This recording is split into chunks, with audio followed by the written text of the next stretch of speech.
Apakah wujud dari Tuhan itu dapat dimiliki oleh manusia? Memang sifat wujud itu bisa dimiliki manusia, dan itulah inti dari ajaran ini.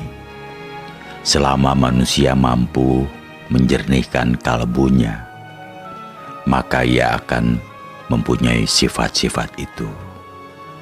Sifat tersebut pun sudah kumiliki. Kalian bisa melakukannya dengan mengamalkan apa yang hendak kuajarkan. Allah adalah satu-satunya yang wajib disembah. Dia tidak nampak dan tidak berbentuk, tidak terlihat oleh mata, sedangkan alam dan segala isinya merupakan cerminan dari wujud Allah yang nampak. Seseorang bisa meyakini adanya Allah karena ia melihat pancaran wujudnya melalui jagat raya ini. Allah tidak berawal dan tidak berakhir, memiliki sifat langgeng, tidak mengalami perubahan sedikit pun. Allah berada di mana-mana, bukan ini dan bukan itu. Dia berbeda dengan segala wujud barang baru yang ada di dunia ini. Wahai Kanjeng Syekh, jelaskan kepada kami tentang hakikat kodrat. Kodrat adalah kekuasaan pribadi Tuhan. Tidak ada yang menyamainya. Kekuatannya tanpa sarana. Kehadirannya berasal dari ketiadaan, luar dan dalam, tiada berbeda. Tidak dapat ditafsirkan. Jika engkau menghendaki sesuatu, maka pasti kalian rencanakan matang-matang dan pasti pikirkan berulang-ulang. Itu pun masih sering meleset. Namun Allah tidak demikian. Bila menghendaki sesuatu, tidak perlu dipersoalkan terlebih dahulu. Kalau begitu, Allah tidak memerlukan sesuatu. Benar, Allah tidak memerlukan sesuatu. Karena itu, jika kalian hidup tanpa memerlukan sesuatu, tanpa butuh harta benda, tanpa butuh jabatan, tanpa butuh pujian, maka kalian akan merasakan hidup yang sesungguhnya. Kalian akan memiliki sifat Allah tersebut. Kalau manusia menghindari sesuatu dan merasa tidak memerlukan apapun, apakah akhirnya dapat disamakan dengan Allah? Tidak. Walaupun manusia hidup tanpa bergantung sama sekali kepada duniawi, namun ia tetap berbeda dengan Allah. Tidak bisa disamakan dengan Tuhan. Allah adalah pencipta dan kalian adalah yang diciptakan. Allah berdiri sendiri, tanpa memerlukan bantuan. Hidupnya tanpa ruh, tidak merasa sakit dan kesedihan. Allah muncul sekehendaknya. Jika Allah berkehendak, maka apakah kehendak seseorang itu karena kemauan Allah? Untuk sampai pada jawaban itu, harus membedakan seseorang. Manusia itu dibedakan menjadi beberapa tingkatan. Ada yang awam, ada yang khawas. Orang awam hanya beribadah secara syariat, tanpa dapat memelihara kolbu. Maka ia masih jauh bisa berhubungan dengan Allah. Sedangkan orang-orang khawas, termasuk para nabi, rasul, dan wali Allah, mereka beribadah secara utuh. Bahkan sampai pula pada tingkatan hakikat. Kalau kalbunya sudah bersih dari duniawi dan menyatu dengan cahaya ilahi, maka kehendak kemauannya itu berasal dari Allah. Perbuatannya adalah perbuatan Allah. Maka jangan heran jika ada orang yang diberi karomah sehingga segala ucapannya menjadi bertuah. Kalau begitu, ibadahnya orang yang sudah khawas itu merupakan kehendak Allah? Benar, mereka mempunyai kejernihan akal budi, memiliki kebersihan jiwa dan ilmu.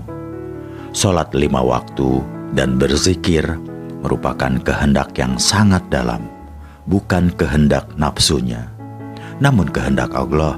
Semangatnya sedemikian besar. Mereka sholat tidak mengharapkan pahala, tetapi merupakan suatu kewajiban diri dan pengabdian. Badan haluslah yang mendorong untuk menjalankan. Banyak orang melakukan sholat, tetapi tidak menyentuh kepada yang disembah. Ini bagaimana? Memang, banyak orang yang secara lahiriah nampak husuk sholatnya, bibirnya sibuk mengucapkan zikir dan doa-doa, namun hatinya ramai oleh urusan duniawi mereka. Islam yang demikian ini ibarat kelapa. Mereka hanya makan serabutnya saja. Mereka hanya makan serabutnya. Padahal yang paling nikmat adalah buah atau daging kelapa dan air kelapanya. Mereka sholat 5 waktu sebatas lahiriah saja, tidak berpengaruh sama sekali kepada akal budinya. Padahal sholat itu diharapkan dapat mencegah keji dan munkar, namun mereka tidak mampu melakukannya dalam kehidupan sehari-hari. Kalaupun hakikat sholatnya itu membekas pada budinya, itu pun hanya sedikit. Buat apa sholat 5 waktu jika perangainya buruk? Masih suka mencuri dan berbohong. Untuk apa bibir lelah berzikir menyebut asma Allah jika masih berwatak suka mengingkari asma?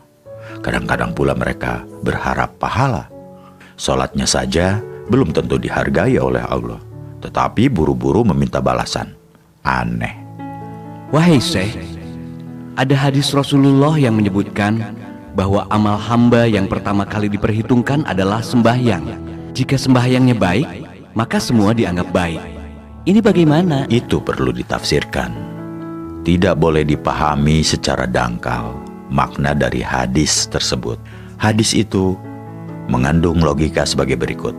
Orang yang tekun mengerjakan sholat dengan sempurna, maka perilaku, budi pekerti, dan kalbunya juga harus terpengaruh menjadi baik. Karena sholat yang dilakukan dengan jiwa yang bersih akan berpengaruh pula bagi cabang kehidupan lainnya. Dan sebaliknya, hadis itu tidak berlaku bagi orang yang tekun mengerjakan sholat, tetapi hatinya masih kotor. Tersimpan keinginan-keinginan nafsu, misalnya ingin dipuji orang lain, terdapat ujub dan sombong, serta budinya menyimpang dan menabrak tatanan yang dilarang. Apakah ada tuntunan mengenai pakaian seseorang yang sedang melakukan sembahyang? Sesungguhnya aku, Syekh Siti Jenar, tidak sependapat jika ada orang yang mengenakan pakaian gamis dan meniru-niru pakaian orang Arab dalam melakukan sholat.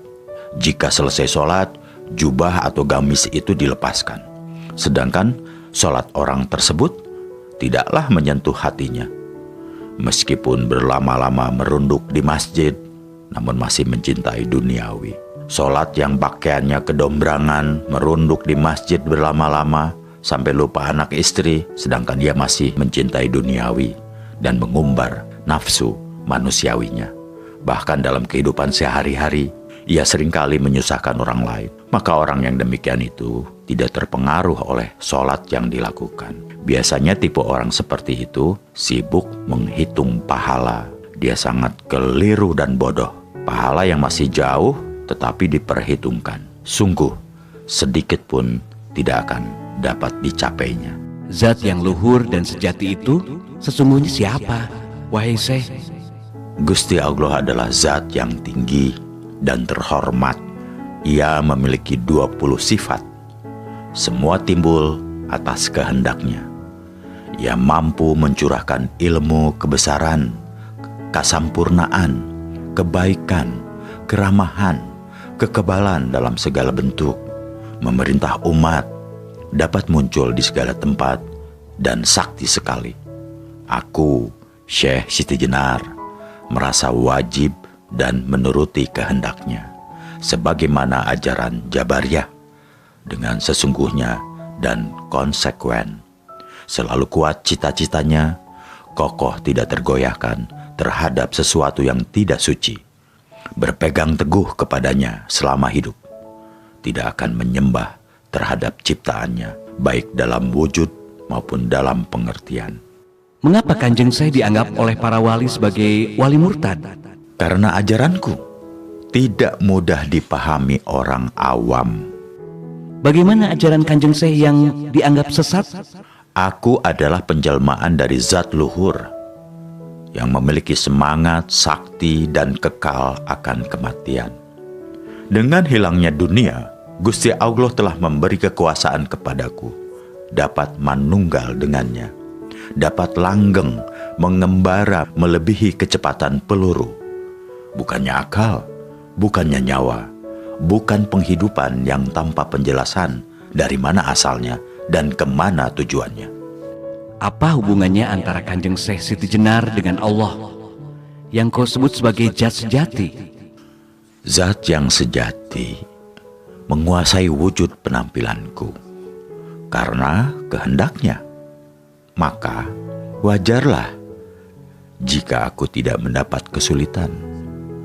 Aku bisa berkelana kemana-mana, tidak merasa haus dan lelah, tanpa sakit dan lapar, karena ilmu kelepasan diri tanpa suatu daya kekuatan. Semua itu disebabkan jiwaku tiada bandingannya. Secara lahiriah memang tidak berbuat sesuatu, tetapi tiba-tiba sudah berada di tempat lain. Gusti Kang Murbeng dumadi, Allah yang kuikuti, kutaati siang malam, yang kuturut segala perintahnya. Tiada menyembah Tuhan lain kecuali setia terhadap suara hati nuraniku. Allah Maha Suci. Wahai Syekh, jelaskan apa yang dimaksud bahwa Allah itu Maha Suci? Allah Maha Suci itu hanyalah sebatas istilah saja, merupakan nama saja. Sebenarnya hal itu dapat disamakan dengan bentuk penampilanku. Jika kalian melihatku, maka nampak dari luar sebagai warangka, sebagai kerangka. Sedangkan di dalamnya adalah kerisnya, intinya yang agung, yang tidak ada bedanya dengan kerangka. Tuhan itu wujud yang tidak dapat dilihat dengan mata, tetapi dilambangkan seperti bintang yang bersinar cemerlang. Sifat-sifatnya berwujud, samar-samar bisa dilihat, warnanya indah sekali seperti cahaya. Di manakah Tuhan berada? Kami membayangkan Dia ada di langit ketujuh dan bersemayam di atas singgasana layaknya raja. Itu salah besar, itu kebodohan. Sesungguhnya Tuhan tidak berada di langit ketujuh dan tidak bertahta di singgasana atau arsi atau kursi. Bila kalian membayangkan demikian, maka hati kalian sudah musyrik, berdosa besar, karena kalian menyamai Dia dengan raja atau dengan penguasa. Kami jadi bingung, Kanjeng Syekh. Lantas, Tuhan itu ada di mana? Kalau kalian bertanya demikian, maka jawabnya mudah. Gusti Allah itu tidak kemana-mana, tetapi ada di mana-mana. Kami semakin tak mengerti. Bisakah Kanjeng Syekh memberikan penjelasan yang lebih gamblang? Gusti Allah itu berada pada zat yang tempatnya tidak jauh. Dia bersemayam di dalam tubuh kita, tetapi hanya orang yang kowas, orang yang terpilih dapat melihat. Tentunya dengan mata batin. Hanya mereka yang dapat merasakannya. Apakah Allah itu berupa roh atau sukma? Bukan roh dan bukan sukma. Allah adalah wujud yang tidak dapat dilihat oleh mata, tetapi dilambangkan seperti bintang-bintang bersinar cemerlang. Sudah kukatakan tadi, warnanya indah sekali. Ia memiliki 20 sifat, seperti sifat ada, tidak berawal, tidak berakhir, berbeda dengan barang-barang yang baru, hidup sendiri, tidak memerlukan bantuan dari sesuatu, berkuasa, berkehendak, mendengar, melihat, berilmu, hidup, dan berbicara. Sifat Gusti Allah yang 20 itu terkumpul menjadi satu wujud mutlak yang disebut dengan zat. Sifat 20 itu juga menjelma pada diriku. Karena itu aku yakin tidak akan mengalami sakit dan sehat. Punya budi kebenaran, kesempurnaan, kebaikan, dan keramahan. Rohku memiliki sifat 20 itu. Sedangkan ragaku yang lahiriah memiliki sifat Nur Muhammad. Wahai Syekh, bukankah Muhammad Shallallahu Alaihi Wasallam itu seorang nabi? Apakah Syekh mengaku sebagai nabi? Sedangkan dikatakan bahwa setelah Nabi Muhammad, di dunia ini tidak ada kenabian lagi. Jangan salah menafsirkan kata-kataku. Jika salah, maka kau akan sesat dan timbul fitnah. Tentu saja memfitnah diriku begini, bahwa rohku adalah roh ilahi, karena aku pun memiliki sifat 20. Sedangkan badan, wadahku, jasadku ini adalah jasad Muhammad. Dari segi lahiriah, Muhammad adalah manusia. Namun, manusia Muhammad berbeda dengan orang kebanyakan. Muhammad memiliki jasad yang kudus, yang suci. Aku dan dia sama-sama merasakan kehidupan, merasakan manfaat panca indera. Dan panca indera itu hanyalah meminjam. Jika sudah diminta kembali oleh pemiliknya, akan berubah menjadi tanah yang busuk, berbau, hancur, dan najis. Nabi atau wali, jika sesudah kematian jasadnya menjadi tidak bermanfaat, bahkan berbau, kotor, najis, busuk, dan hancur. Warangka, jika sudah ditinggalkan kerisnya, maka tidak ada gunanya. Jika seseorang sudah mati, berarti selesai sudah kehidupannya? Siapa bilang begitu? Tidak. Meskipun jasadnya mati, tetapi sebenarnya ia tidaklah mati. Karena itu, kalian semua harus mengerti bahwa dunia ini sesungguhnya bukanlah kehidupan. Buktinya ada mati. Di dunia ini, kehidupan disebut kematian. Coba rasakan. Aku mengajarkan kepada kalian untuk tidak mencintai dunia ini dan tidak terpesona terhadap keindahannya. Carilah kebenaran dan kebahagiaan sejati demi kehidupan mendatang. Kehidupan setelah kematian. Kalian akan berarti jika telah menemui kematian dan hidup sesudah itu. Engkau harus memilih hidup yang tidak bisa mati. Dan hidup yang tidak bisa mati itu hanya kalian rasakan setelah nyawa terlepas dari badan. Kehidupan itu akan dapat dirasakan dengan tanpa gangguan seperti sekarang ini. Ketahuilah, hidup yang sesungguhnya adalah setelah nyawa lenyap dari badan. Agar dapat meraih kehidupan dalam kemuliaan sejati kelak, dalam kehidupan di dunia ini dibutuhkan kebenaran dan kebahagiaan sejati. Bagaimanakah cara mendapatkannya, Kanjeng Syekh? Jiwa manusia adalah suara hati nurani. Suara hati nurani merupakan ungkapan zat Allah yang harus ditaati perintahnya. Maka ikutilah hati nuranimu. Bagaimana caranya meyakinkan bahwa suatu bisikan adalah suara hati nurani yang sesungguhnya? Kalian harus cermat. Karena hati nurani berbeda dengan akal budi. Jiwa itu milik Allah, sedangkan akal milik manusia. Akal bersifat manusiawi. Karena itu kadang-kadang akal tidak mampu menemukan keajaiban Allah. Kehendak, angan-angan, ingatan merupakan suatu akal yang tidak kebal atas kegilaan. Suatu ketika akal bisa menjadi bingung sehingga membuat seseorang lupa diri. Akal seringkali tidak jujur siang malam membuat kepalsuan demi memakmurkan kepentingan pribadi. Bukankah manusia menjadi lebih mulia jika dibandingkan dengan makhluk lainnya? Karena manusia diberi akal oleh Allah. Ya, itulah yang membedakan. Tapi jangan lupa bahwa akal seringkali tidak jujur, sering bersifat dengki, suka memaksa, melanggar aturan, jahat, suka disanjung-sanjung, sombong, yang akhirnya membuat manusia justru tidak berharga sama sekali, lebih hina dari makhluk lainnya. Jadi, kita harus menggunakan akal sesuai dengan jiwa atau kehendak Allah. Ya, benar. Jika seseorang mampu mengendalikan akalnya dengan ajaran Allah, dengan kebenaran, dan dengan jiwa yang bersih, maka ia bermanfaat menjadikan diri lebih mulia. Apa yang menghalangi seseorang sehingga gagal dalam menempuh manunggaling kaula Gusti? Jangan mementingkan kehidupan duniawi, karena kehidupan duniawi yang kalian jalani penuh kotoran. Akal kalian mudah tercemar dengan kotoran sifat dan mudah dikuasai oleh nafsu, sehingga menghalangi kalian untuk bisa menuju pada tahap manunggaling kaula Gusti. Di dunia ini ada yang cantik, tampan, dan gagah. Bagaimana kedudukan orang-orang tersebut jika kelak telah terlepas rohnya?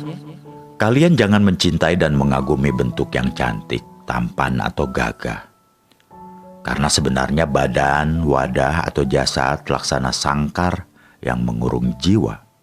Badan wadah merupakan beban yang memberatkan dan menyakitkan roh kalian. Wahai Syekh, benarkah sesudah kematian ada surga dan neraka? Para wali memang mengajarkan demikian. Inilah ajaran yang justru menurutku menyesatkan karena terlalu dangkal. Para wali hanya mengajarkan serabut atau kulitnya, tidak sampai pada isinya, tidak sampai pada hakikat yang sebenarnya. Para wali mengajarkan bahwa surga dan neraka hanya dijumpai kelak setelah kiamat, adanya di akhirat, dan orang-orang awam menelan mentah-mentah keterangan itu. Siksa kubur hanya dijumpai dan dirasakan badan wadah ketika ditanam di kuburan. Para wali memang bertujuan baik, tetapi diputus sampai di situ. Mereka enggan menjelaskan lebih dalam dan lebih sampai pada makna yang hakiki. Kalau menurut saya bagaimana nih? Begini, untuk menemui dan merasakan surga dan neraka, maka seseorang tidak harus menunggu sampai mati atau sampai datangnya kiamat. Di dunia ini saja kita sudah dapat merasakan surga dan siksa neraka. Karena sesungguhnya surga dan neraka itu berada di dalam jiwa kalian, berada di dalam jiwa setiap manusia yang bernafas. Jika jiwa manusia telah bersih dari gangguan hawa nafsu dan dapat menyatu dengan Gusti Allah, maka di dunia ini ia akan merasakan suatu kenikmatan surga. Jika budi kalian misalnya menolong orang lemah, lalu hati menjadi ikhlas dan puas, maka itulah yang disebut surga. Sedangkan neraka, perwujudannya adalah jika hawa nafsu telah menguasai diri seseorang, kemudian jiwanya meronta dan merasa bersalah, maka dia tentu tersiksa. Ia tidak bisa tidur, gelisah pikirannya, sedih, dan bermacam-macam rasa tidak enak. Itulah yang dinamakan neraka. Jadi, surga dan neraka di akhirat tidak berlaku. Maksud kami, tidak ada. Surga dan neraka di hari kiamat, di akhirat kelak, sudah diterangkan dalam Al-Quran. Itu perkara gaib dan erat kaitannya dengan iman. Kalian harus meyakininya. Untuk apa meyakini? Bukankah jika di dunia berbudi baik dan beriman kepada Allah sudah merasakan surga? Sedangkan surga dan neraka di akhirat hanyalah bersifat menakut-nakuti manusia agar tidak berbuat buruk. Pendapatmu memang cerdas dan kritis. Namun kalian tidak usah mempertanyakan apakah kelak di akhirat ada surga dan neraka. Itu urusan Gusti Allah. Kalian harus meyakini, karena meyakini hari akhir merupakan rukun iman. Sekali lagi, untuk mendapatkan surga pun kalian tidak perlu menunggu datangnya hari akhir. Meskipun seseorang sholat 1000 kali setiap hari, toh akhirnya mati juga. Walaupun badanmu kau tutupi dengan kain surban dan jubah, namun akhirnya menjadi debu juga. Maka jiwalah yang paling penting. Jika keadaan jiwa seperti Tuhan, maka surga akan didapatkannya. Kenikmatan luar biasa akan dirasakan. Wahai Syekh, sesungguhnya yang menjadi pikiranku adalah, sebelum ada dunia ini, apakah sudah ada dunia lainnya? Atau setelah kiamat, apakah Tuhan membuat dunia baru lagi seperti sekarang? Sebelum dunia ada, apakah ada dunia lain? Itu hanya Allah yang tahu. Tetapi sekarang kita berada di dunia ini, menempati ruang dan waktu.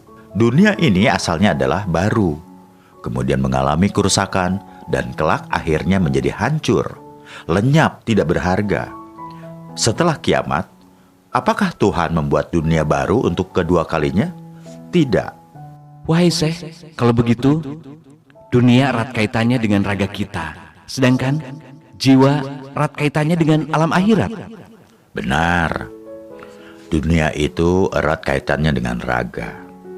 Raga mempunyai sifat seperti alam semesta, yang semula baru kemudian rusak. Sedangkan jiwa tidak akan mengenal kerusakan, karena jiwa merupakan penjelmaan zat Allah. Ketahuilah bahwa raga adalah barang pinjaman yang suatu saat akan diminta oleh pemiliknya. Ketahuilah, wahai murid-muridku, raga ini sesungguhnya sangkar yang membelenggu dan menyulitkan jiwa. Agar jiwa menjadi bebas, maka suatu saat kelak kalian akan kuajari bagaimana cara melepas jiwa dari raga. Ilmu melepas jiwa artinya bahwa kematian adalah titik awal kehidupan yang sebenarnya. Jika seseorang raganya mati, maka jiwanya menjadi merdeka, bebas, dan tidak terkungkung lagi. Karena raga berhubungan erat dengan alam semesta, sedangkan jiwa berhubungan erat dengan zat Tuhan. Selamanya jiwa tidak akan bisa mati atau rusak. Apakah yang dimaksud jalan kehidupan, wahai Syekh? Jalan kehidupan adalah jalan menuju kepada hidup yang sebenar-benarnya.